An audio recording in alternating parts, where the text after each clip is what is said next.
So a 40-year-old male presented with complaints of shortness of breath and fever for five days. His fever was high grade associated with chills and rigor. He also complains of cough associated with sputum and also complains of chest pain aggravated on inspiration. Right.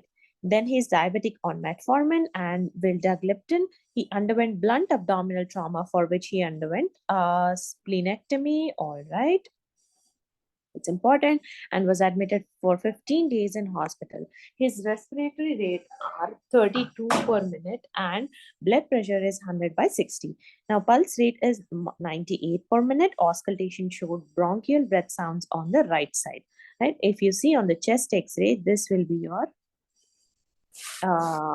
involved area, right? It looks like a whole lobe is involved, right? The right middle lobe, and that's why this could be a lobar pneumonia, very specific for your streptococcus, right?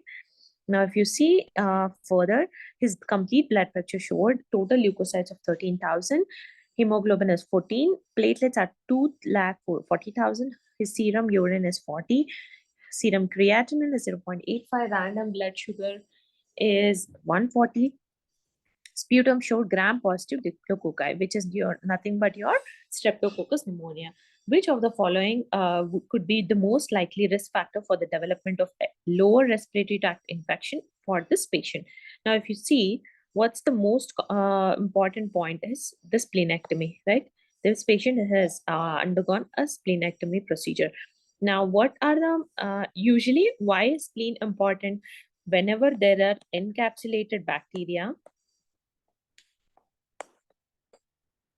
they are opsonized by the body and then they are cleared in the spleen. So if there is splenectomy, there is no spleen, asplenia or functional asplenic patients, for them the spleen won't be functioning. Therefore, they have an increased risk with this encapsulated bacteria. So what are the three main organisms which are encapsulated? One is the streptococcus pneumonia.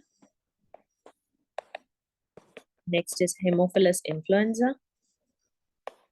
And the third is your Neisseria meningitis.